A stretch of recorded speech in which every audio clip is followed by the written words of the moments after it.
አንድ በጣም አፍሪካ ውስጥ ታላቅ የእግዚአብሔር ሰው ሽባ የሚተረትር የሞተ የሚነሳለት ታላቅ የእግዚአብሔር ሰው ነበር እና አንድ ጊዜ ክሩሴድ አደረገ። በጣም ብዙ ማስታወቂያ የተሰራ ሰው ስለነበር በጣም ከብዙ አገራት ሰዎች ይመጡ ነበር። በተለያየ ችግር ውስጥ ያሉ ሰዎች፣ ሽባ የሆኑ ሰዎች፣ ዕውር የሆኑ ሰዎች፣ ተጽዕኖ ውስጥ ያሉ ሰዎች ወደዛ ክሩሴድ ይታደሙ ነበር እና ኮንፈረንሱ በጣም በደማቅ ሁኔታ ነው የተዘጋጀው። ሰዎች ከተለያየ ሀገር መጥተዋል። ከዛ ያ የእግዚአብሔር ሰው ወደ መድረኩ ተጋበዘ። ወርሺፑ አለቀ፣ የጸሎት ጊዜው አለቀ። እግዚአብሔር ሰው ወደዚህ ይመጣል ሲባል ትልቅ ፉጨት፣ ህዝቡ በደስታ ምክንያቱም ትልቅ የእግዚአብሔር ነገር የሚገለጥበት ስለነበር ልክ እሱ ማይኩን ይዞ ኢየሱስ ጌታ ነው እንዴት ናችሁ ሲል ከባድ ደመና ምድሪቷ ላይ መጣ። በዛ ዘመን በዛ ሰዓት ወቅቱ ራሱ የዝናብ አልነበረ፣ በጣም ኃይለኛ የነበረ ፀሐይ ድንገት ደመና ሆነ። አይዟችሁ አለ እግዚአብሔር ሰው ደለመደ። ጸሎቱን የሚሰማለት እግዚአብሔር ስላለ አይዟችሁ እግዚአብሔር አሁን ይከለክላል ሲል ዝናብ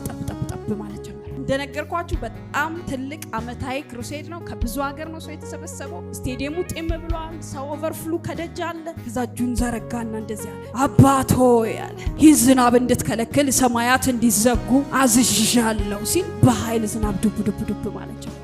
በጣም ብዙ ሚዲያዎች የሚዘግቡት ኮንፈረንስ ነው። ስለዚህ በጣም ብዙ ሚዲያዎች አሉ። ይሄ ሰው በጣም ብዙ የተዘጋጀበት ነው። ስለዚህ እንደዚህ አለ፣ እግዚአብሔር ሆይ ይሄንን ሰማይ ካልዘጋ ከዚህ በኋላ እንደማላገለግል ወቅ አንተ ከኔ ጋር መሆንህ ይወቁ፣ አንተ ከኔ ጋር አለመሆንህ ነው ይሄ የሚያሳየው ሲል ዝናብ በኃይል ማለት ጀምር። ታውቃላችሁ ህዝብ መከራ መቀበል አይፈልግም። አብሮ በድግ እያለ በክራንቹም በዊልቸሩም ህዝቡ መውጣት ጀመረ። ስቴዲየሙ ባንዴ ጸጥ አለ። ምክንያቱም ኃይለኛ ዝናብ እንዳለ ስቴዲየሙ ላይ ወረደ። ዞር ሲል ወርሺፖች አብረውት ያሉት አብሮ ሰራተኞች፣ አገልጋዮች ብቻ ነበሩ። ከዚህ በኋላ እኔ እግዚአብሔር አገልጋይ አይደለም ብሎ ባይብሉንና ማይኩን አስቀምጦ ወጥቶ ሄደ። ከዛ ጊዜ በኋላ ይሄ እግዚአብሔር ሰው የለም። ከጥቂት አመታት ከ3 ከ4 ከ5 አመታት በኋላ አንድ ቦታ ላይ አንድ ሰው ጸጉሩን ይቆረጣል። ይሄ እግዚአብሔር ሰው በዛ ጸጉር ቤት ሲያልፍ የሚቆረጠው ሰው ያየ እየሮጠ ሄደ። የእግዚአብሔር ሰው ከሌ ሲለው ዞር እኔ እግዚአብሔር ሰው አይደለም ደክርቷል የጎዳና ሰው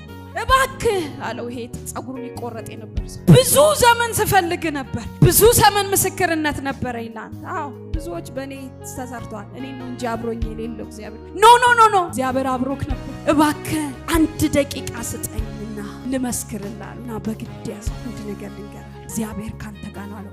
ይሄን ስም መስማት አልፈልግም ሲል ግድ የለም ትዝ ይልሃል በዚህ ጊዜ እንድትን ስቴዲየም ክሩሴድ ፕሮግራም አድርገ። አዎ ከዛ ወዲህ ነው ህይወቴ እንዲሆን እኔ ማለት ከንዲ የሚባል ግሩፕ ትእዛዝ ተሰጥቶኝ በዛ ስቴዲየም አቅራቢያ ፎቅ ላይ ነበር። ምን ተብለ? ይሄንን የእግዚአብሔር ሰው ግደል ተብዬ እና መሳሪያዬን አነጣጥሬ ልክ አንተ እስክትመጣ ስጠብቅ ልክ ግንባር ላይ ሳነጣጥር ደመና ሸፈነኝ አለው። ደመና መጥቶ ሸፈነኝ። ሳልገለውማ አልሄድም ብዬ እያነጣጠርኩ ቀዩን ግንባር ላይ ሳረግ ከባድ ዝናብ መጥቶ ሸፈነኝ። ከዛ እንደዚህ አልኩኝ፣ ይሄ ሰውነት እግዚአብሔር ከሱ ጋር ነው ብዬ ወጣሁ። ጌታ ኢየሱስን ተቀበልኩ። አሁን የቤተ ክርስቲያን አገልጋይ ነኝ። ወይኔ ብሎ ወደቀ። ለካ አብሮኝ የነበረው እግዚአብሔር ለካ ከሞት አስመልጦኝ። ታውቃላችሁ አንዳንድ ጸሎታችን ሳይመለስ ቀርቶ እኮ አይደለም፣ የእግዚአብሔር አብሮነት ጎድሎንም አይደለም መከራ ምንበላ።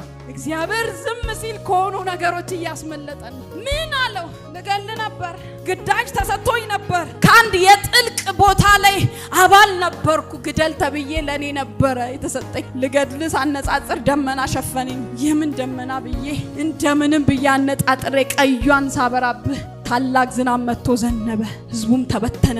ዝናቡም አንተን እንድገድል አላደረገኝም። ስለዚህ አንተ እግዚአብሔር ሰው እግዚአብሔር አብሮክ ነው። ይሄው ወጥቼ ኢየሱስ እግዚአብሔር ብዬ ነው ተቀብዬ ቤተክርስቲያን አገልጋይ ይለኛል።